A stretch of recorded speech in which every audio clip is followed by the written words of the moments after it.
माझं पुस्तक विश्व या आपल्या यूट्यूब चॅनलवर आपल्या सर्वांचं मनापासून स्वागत. आजपासून आपण संपूर्ण लक्ष हे पुस्तक वाचणार आहोत. याचे लेखक आहेत, रचनाकार आहेत सरश्री. यात एकूण 6 विभाग आहेत. टप्प्याटप्प्याने हे विभाग आपण वाचणार आहोत. आज आपण या पुस्तकाची भूमिका वाचणार आहोत. चला तर मग सुरुवात करूया. भूमिका. आपल्या जीवनाचे लक्ष्य ठरवणे अतिशय आवश्यक आहे. लक्ष्य निश्चित झाले की केवळ आपले भविष्यच बदलत नाही तर वर्तमानही बदलतो. वर्तमानात आपण करत असलेली कृती या लक्ष्यानुसार बदलेल. जर तुम्ही आरोग्याला महत्त्व देत नसाल, बचत करणे आज कठीण जात असेल, लोकांच्या गरजा तुमच्या लक्षात येत नसतील, सांघिक काम आणि वक्तशीरपणा अशक्य वाटत असेल, तर लक्ष्य निर्धारित होताच यामध्ये बदल होईल. लक्ष्य निश्चित होताच कदाचित तुमची दिनचर्याच संपूर्ण बदलून जाईल. अशा बदलाला जर तुम्ही तयार असाल तर हे पुस्तक वाचायला सुरुवात करा. तुमच्या जीवनाचे लक्ष्य जर तुम्ही आधीच निश्चित केले असेल तर हे पुस्तक तुम्हाला तुमच्या लक्ष्यापर्यंत पोहोचवेल. वस्तुतः हे एक सलग पुस्तक आहे, पण सुलभतेसाठी त्याचे 6 विभाग केलेले आहेत. प्रत्येक विभाग जीवनाच्या एका महत्त्वाच्या अंगावर प्रकाश टाकतो. शारीरिक विकासासाठी दुसरा तर आर्थिक विकासासाठी चौथा विभाग मार्गदर्शन करतो. लोकांबरोबर जुळवून घ्यायला जर तुम्हाला अडचण वाटत असेल तर 5वा विभाग तुमच्या मदतीला सज्ज आहे. याप्रमाणे संपूर्ण विकासाच्या सूत्राबरोबरच शारीरिक, मानसिक, सामाजिक, आर्थिक आणि आध्यात्मिक विकास यावर प्रत्येक खंड प्रकाश टाकतो. सगळेच विभाग तुम्हाला स्वतःबरोबर प्रामाणिक राहून अखंड जीवन जगायला शिकवतात. जे लोक अखंड आहेत, स्वतःबरोबर प्रामाणिक आहेत, म्हणजेच सत्यवादी आणि कपटमुक्त आहेत, त्यांना सर्व जगाकडूनच प्रेम मिळतं. तेच भविष्यातील नेते ठरतात. संपूर्ण विकास हेच मानवी जीवनाचं लक्ष्य आहे. ते प्राप्त झाल्याशिवाय आनंद आणि समाधान मिळणार नाही. प्रत्येकाचं लक्ष्य काहीही असो, त्या लक्ष्याचं लक्ष्य आणि संपूर्ण विकास हेच आहे. संपूर्ण विकासात शत्रूपासून मुक्ती मिळते आणि मित्र प्राप्त होतात. शारीरिक, मानसिक, आर्थिक, सामाजिक आणि आध्यात्मिक अशा सर्वच पैलूंचा विकास होतो. संपूर्ण विकास बरोबर अवगुणांपासून मुक्ती, अधिक गुणांचा विकास, अधिक 5 पैलूंचा विकास.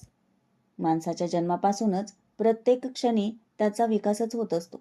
आईच्या पोटात असल्यापासून तारुण्य संपेपर्यंत त्याचा शारीरिक विकास होतो. वृद्धापकाळाच्या आगमनाबरोबर हा विकास थांबतो. परंतु शारीरिक विकासासंबंधी सजग असणाऱ्या लोकांनी त्यात कुठेही खंड पडू द्यायचा नसतो. शारीरिक विकास तर संपूर्ण विकासाचा एक पैलू आहे. याबरोबरच मानसिक विकास झाला नाही तर पूर्णत्व कसे यावे?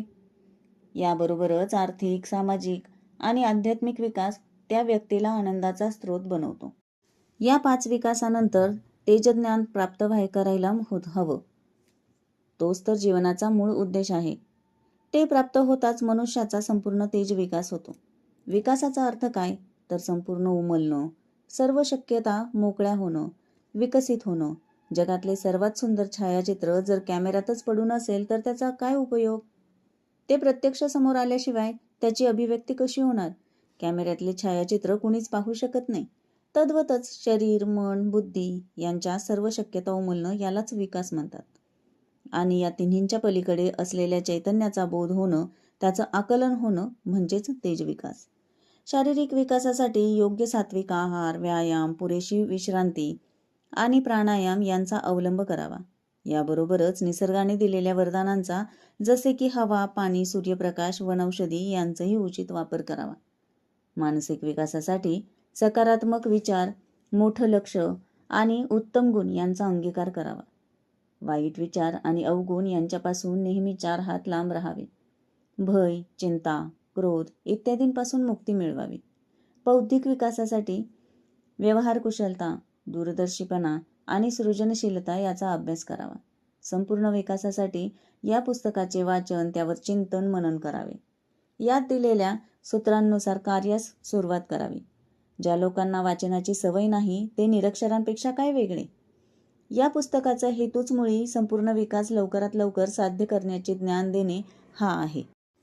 यासाठी मार्गात येणाऱ्या अडथळ्यांना विकास होऊ न देण्याचे बहाणे बनवू नका. येणाऱ्या प्रत्येक अडथळ्याचं कुलूप उघडण्याची चावी या पुस्तकात दिली आहे. प्रत्येक चावीचा वापर करून आपले भविष्य उज्ज्वल बनवा आणि याच जीवनात मोक्ष प्राप्त करा. या शुभेच्छांसहित सरश्री.